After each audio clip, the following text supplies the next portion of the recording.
အားလုံးပဲမင်္ဂလာပါဂူဂျူဖိုင်က2025ခုနှစ်လပိုင်းရဲ့ဒီအချက်လက်ချတဲ့ပုံစံလေးသင်ပေးပါမယ်နော်ကဲဆိုတော့အချက်လက်ချတဲ့ပုံစံလေးမှာဆိုလို့ရှိရင်သူကမေးခွန်းနှစ်ပုဒ်ပါမယ်ပြီးရင်ဒီဘက်မှာတော့အချက်လက်စရာတွေပါဆိုတော့ကျောင်းသားတော်တော်များများကများသောအားဖြင့် reading ပိုင်းဆိုရင်လေဒီနောက်ဆုံးအနေစဖြေကြများတယ်ဘာလို့နောက်ဆုံးအနေစဖြေကြလဲဆိုတော့သိရမလား reading ဖြေတဲ့အခါမှာရှေ့ဆုံးကနေအစင်းလိုက်ကြီးဖြေလိုက်စာပိုက်တွေအများကြီးဖတ်ပြီးဒီရောက်လို့ရှိရင်အုံနောက်ကဘန်းသွားမစင်းစားနိုင်တော့တော့များများလေရန်တုတ်ပြီးဖြေခဲ့တာဒီပုတ်တွေရန်တုတ်ပြီးဖြေကြတာများတယ်ဘာလို့လဲဆိုတော့အချိန်မမီတော့ဘူးပြီးရင်မစင်းစားနိုင်တော့ဘူးဆိုတော့လေဒီပုတ်တွေကိုမဖြေတာများတကယ်တမ်းဒီပုတ်တွေဒီအချိန်နည်းနည်းလေးနဲ့အမှတ်များများရတဲ့ပုတ်စာတွေပါနှစ်ပုတ်ဖြေနိုင်ရင်ကွာ10မှတ်လောက်ရအောင်ကွာဆိုတော့ဒီပုတ်တွေကိုဖြေနိုင်တာကပို့ပြီးအမှတ်ရဖို့လည်းလွယ်တယ်အချိန်ကုန်လည်းတက်တာဆိုတော့ဒါကလေဟိုကျောင်းသားတိုင်းကိုလုံးဝမလို့ပြောတာတော့မဟုတ်ဘူးဆိုတော့ကျောင်းသားတို့အနေနဲ့ဒုတိယပိုင်း reading ပိုင်းကိုဖြေတဲ့အခါမှာဆိုရင်ဒီနောက်ဆုံးအချက်လက်ချတဲ့ပုံစံလေးကိုအရင်ဖြေလိုက်အုံနောက်ကလန်းဆန်းနေတဲ့အချိန်သိရမလားဆောင်းမစဖြေပြီးဆိုတာနဲ့အလုံးဝ active ဖြစ်နေတဲ့အချိန်ကွာဟိုလုံးဝကိုယ့်ရဲ့စိတ်ကအမြင့်ဆုံးရောက်နေတဲ့အချိန်မှာဒါမျိုးပုံစံကိုဖြေလိုက်တာဒီမှန်ဖို့ရာခိုင်နှုန်းပိုများတယ်အဲ့လိုမှမဟုတ်ဘဲနဲ့ short reading medium long ပြီးတော့မှဒါကြီးကိုရောက်လာရင်စိတ်ကမစင်းစားခြင်းတော့အချိန်ကလည်းမမီတော့ဘူးဆိုပြီးရမ်းတုတ်ခဲ့တာကြီးများတယ်ဆိုတော့အမှတ်တွေနစ်နာတယ်ကွာအဲ့ဒါကြောင့်ကျောင်းသားတို့အကြံပေးချင်တာကဒီအချက်လက်ချတဲ့ပုံစံကိုအရင်ဖြေအချက်လက်ချာနီးကသိရင်လွယ်လွယ်လေးပဲเนาะအကုန်လုံးဖတ်เสียရတော့မလို့ကဲဆိုတော့အချက်လက်ချတဲ့ပုံစံမှာဒီပွိုင်းဒီသူဒီအပေါ်ဆုံးဒီလိုမျိုးစာပိုက်တွေဆိုတာဒီကျောင်းသားတို့အချက်လက်ပေးတာအဲ့ဒီအချက်လက်ကိုဒါကိုသုံးချနိုင်တယ်ဆိုရင်အဖြေကတန်းကောက်ရွေးလို့ရတယ်เนาะဆိုတော့ဖတ်ကြည့်မယ်မီဂီနိုဘဲစီဆိုတာကညာဘက်မှာရှိတဲ့ဒီညာဘက်မှာရှိတဲ့စာမျက်နှာမှာဆိုရင်တဲ့အာရုရှိဆိုတာမြို့တစ်မြို့ရဲ့ sports စန်တာဆိုတာကအာကစားစင်တာရဲ့ home page ဆိုတာ home page မှာပေါ့နော် not the iru ဒီ home page မှာတင်ထားရဲပေါ့နော်ဒီအကြောင်းကြားစာပေါ့ကွယ် rio and9 ဆိုတာကဒီအသုံးပြုဒီညွန့်ဘယ်လိုပြောညွန့်ကြားချက်ပေါ့နော်အဲ့လိုမျိုးတွေရှိတယ်ခိုရီယိုယွန်းတဲ့ဒါလေးကိုဖတ်ပြီးတော့ရှိတာတော့ဆိုအောက်မှာရှိတဲ့မေးခွန်းတွေကိုဖြေပါတဲ့ကဲလာပြီဒီကလည်းဒီစာပိုက်တွေဆိုတာဒီအချက်လက်ပေးတဲ့ဟာကြီးနော်ကဲဖတ်ကြည့်အောင်ခိုးဆေးဆိုတာအထက်တန်းကျောင်းသားဒါမျိုးလေးမြင်ရင်သိချာမှတ်သူဒီခိုးဆေးလို့ပေးထားရဆိုကြတဲ့ဟိုဘက်မှာကျောင်းသားမျိုးစားကြီးခွဲပေးထားလိမ့်မယ်အသက်နဲ့ခွဲတာလည်းဖြစ်စေကျောင်းသားမျိုးစားနဲ့ခွဲတာလည်းဖြစ်စေတခုခုပါအောင်ပါလိမ့်မယ်ဟဲ့မနော်ထက်တန်းကျောင်းသားမှတ်ထားနော်ကိုကိုပေးထားတဲ့သူဒီအထက်တန်းကျောင်းသားဖြစ်တဲ့မိုကီဆန်ကအထက်တန်းကျောင်းသားချောကက်ဆေးဆိုတာကမူလာတန်းကျောင်းသားလူ2ယောက်ပါလာပြီပထမလူကမိုကီဆန်ဒုတိယလူကချောကက်ဆေးဖြစ်တဲ့သူ့ရဲ့ညီမလေးနဲ့အတူတူတဲ့တာကျူဆိုတာကပင်ပေါင်ကစားတာတာကျူဆိုတာကပင်ပေါင်ကစားတာကိုသူတို့ကပေါ့နော်ရီယောရှိတိုင်းတို့အိုမိုဒေလူပင်ပေါင်ကစားတဲ့အခန်းကိုသူကသုံးကျင်တာရမယ်နော်2ယောက်နော်လူ2ယောက်တယောက်ကထက်တန်းတယောက်ကမူလာတန်း2ယောက်ကပင်ပေါင်ကစားမှာတာကျူတခြားမျိုးစားတွေလည်းရှိကောင်းရှိနိုင်နေမယ်သူတို့ကစားကျင်တာဒီတာကျူကိုမြန်မာလိုမသိလဲကိစ္စမရှိဘူးကျောင်းသားတို့ဟိုဘက်မှာတိုက်ပြီးကြည့်တတ်တယ်ဆိုရင်ရ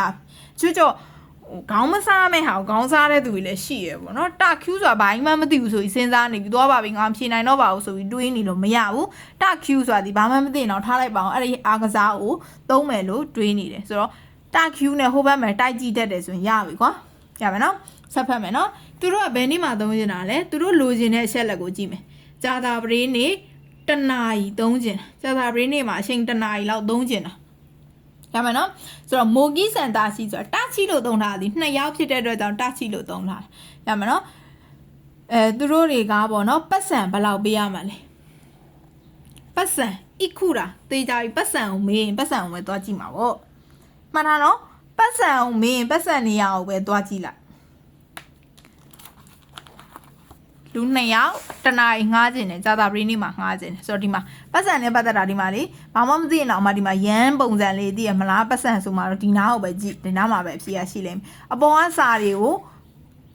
ဘယ်လိုပြောရမလဲပေါ်ကစာတွေကိုဖတ်နိုင်ရင်တော့ကောင်းတယ်ဒါပေမဲ့တစ်ခါလေးမဖတ်နိုင်လို့ကြော်ခဲ့လေကိစ္စမရှိဘူးအဓိကအချက်လက်ကိုအရင်ရှာလိုက်ပတ်စံဆိုရင်ပတ်စံနာကိုရှာပတ်စံနာကိုရှာလို့မှအဖြစ်မတွေ့ဘူးဆိုတော့မှအပေါ်ကဟာကိုတွေကအချက်လက်ကိုပြန်ရှာလိုက်ရတယ်ရမှာနော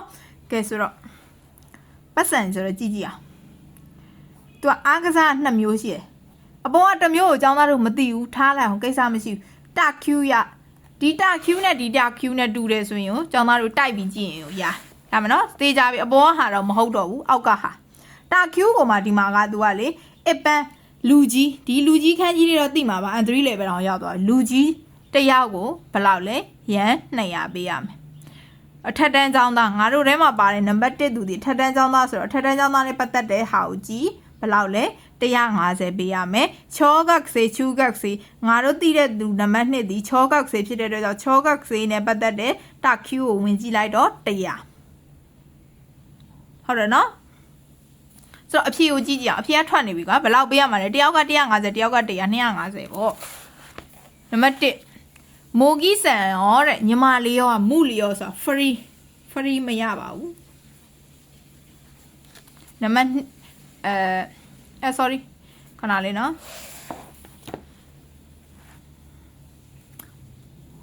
အပေါ်တစ်ချက်ကြည့်ကြတယ်လက်မှတ်ရောင်းတဲ့ဟာကလက်မှတ်ရောင်းတဲ့ဟာကိုရီယောခန့်ဆိုတာကဒီလက်မှတ်စစ်တဲ့ကောင်တာမှာလက်မှတ်ကိုဝယ်ပြီးသွားလို့ရှိရင်ခိုင်ဆာစုကုရှိမှာလက်မှတ်ထပ်ပါအပေါ်အချက်လေးတစ်ချက်သင်ကြတော့အောင်ပြစစ်လိုက်မယ်နော်သင်ကြတော့အောင်ပြစစ်မယ်နော်ဆိုတော့လက်မှတ်ဝယ်ပြီးရင်ကောင်တာမှာသွားပြရီယောစုနီဝါဆိုတာသုံးရမယ့်ဟာကဒီအခန်းတွင်းမှာလည်းသုံးတဲ့ဖနက်ကိုစီးပါဒါကတော့စီကန်းချက်တွေပြပြနေ16နှစ်အောက်ဆိုလို့ရှိရင်တဲ့ချိုးကဆေးတို့ချောကဆေးကဒီမှာ16နှစ်နဲ့16နှစ် sorry 16နှစ်တော့မဟုတ်ဘူး18နာရီနောက်ပိုင်းဆိုတာကညဘယ်နှစ်နာရီည6နာရီနောက်ပိုင်းမှာကစားကျင်တာဆိုရင်ချောကဆေးဒီမူလာတန်းကျောင်းနေသားတွေအလယ်တန်းကျောင်းသားတွေဆိုတာကလေးတွေပေါ့နော်ကလေးတွေက16နှစ်နဲ့အထက်လူကြီးနဲ့အတူတူလာကစားမှာသူတို့တယောက်တည်းလာကစားလို့မရဘူးလူကြီးနဲ့တွဲလာရမယ်နော်လက်မှတ်တစ်စောင်ကိုတဲ့3နိုင်တာက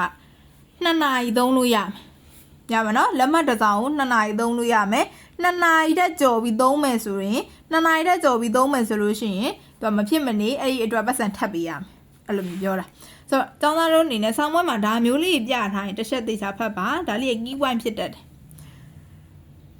ရက်လေးပေးထားရနော်အင်္ဂါနေ့ရဲ့ကြာသာပရိနေ့ဆိုငါတို့သွားမယ်နေ့ကြာသာပရိနေ့မှာဆိုရင်မူလာတန်းကျောင်းသားတွေနဲ့အလယ်တန်းကျောင်းသားတွေအတွက်တဲ့ဒီမှာအားကစားရုံ2ခုလုံးကလျောကင်းကမူလီယော free ဆိုတော့မူလာတန်းကျောင်းသားနဲ့အလယ်တန်းကျောင်းသားဆိုမူလာတန်းကျောင်းသားဖြစ်တဲ့100ပေးစရာမလိုတော့ဘူးဒီမှာသူ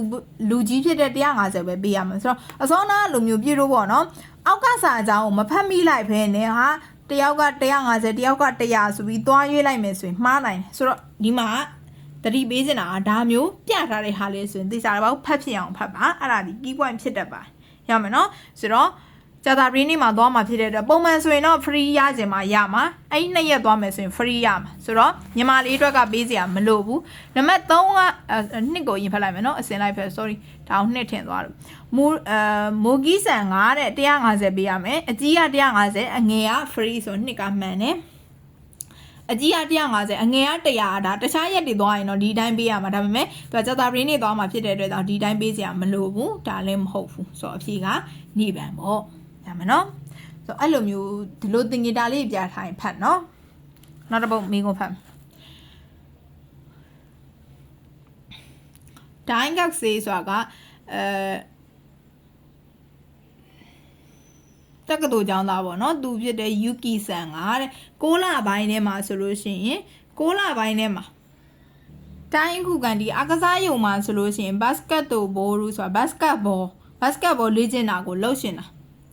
ရမယ်နော်ဘတ်စကတ်ဘောလေ့ကျင့်တာကိုလုပ်ရှင်တာ16နာရီကနေ20နာရီအတွင်းထဲမှာပဲသူက1နာရီလေ့ကျင့်နေတာ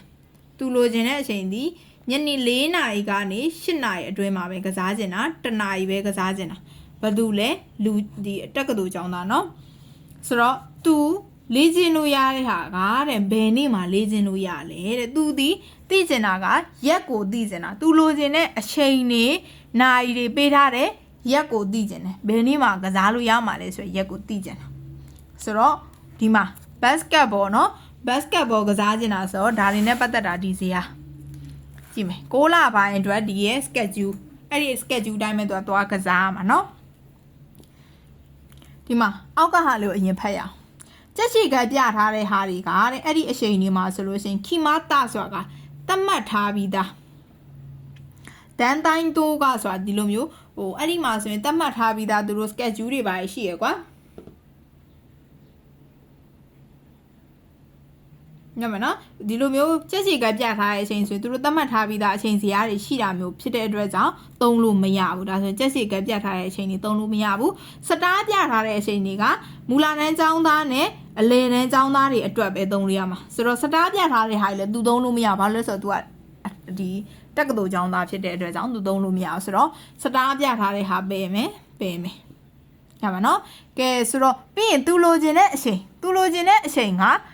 14နာရီကနေ16နာရီ14နာရီကနေ16နာရီသူသွားလို့အဆင်မပြေတဲ့အတွက်ကြောင့်ဒါကိုပယ်ပြီ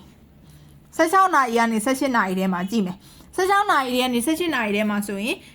ဒီစတားကလည်း तू ကစားလို့မရတဲ့အတွက်ကြောင့်စတားနှစ်ခုပဲတော့နှစ်ခုကျန်တယ်ဘာတုံးမင်းတန်ဆိုတော့ဘတ်မင်တန်စက်တောင်ရိုက်တာ तू မလုပ်ချင်တာမဟုတ်တဲ့အတွက်ကြောင့်ပယ်ပြီဘာရူဘောလို့ဆိုတာကလေဗော်လီဘောလည်း तू ကစားချင်တာမဟုတ်ဘူးဆိုတော့18နာရီကနေ20နာရီကြားထဲမှာဆိုရင်ဘတ်မင်တန် तू ဆော့လို့မရဘူးဘတ်စကတ်ဘောလို့ဆိုတာကဘတ်စကတ်ဘောရမယ်နော်ဘတ်စကတ်ဘောကစားချင်တာ तू ကစားချင်တာလည်းဘတ်စကတ်ဘောအချိန်ကလည်း18နာရီကနေ20နာရီကြားမှာလွတ်နေတာဆိုတော့ဒီရက်ကိုသွားလို့ရဘယ်ရက်လဲဆိုတော့ကြာတာပရင်းနေမှာ तू သွားလို့ရမယ်နော်ဆိုတော့အဖြေကထွက်သွားပြီဒီမှာဒီတလိုင်းလုံးကပယ်ပြီเนาะဘာလို့ပယ်တာလဲဆိုတော့အချိန်ကသူလိုချင်တဲ့အချိန်မဟုတ်လို့ပယ်တာ14နာရီကနေ16နာရီသူလိုချင်တဲ့အချိန်မဟုတ်လို့ပယ်တယ်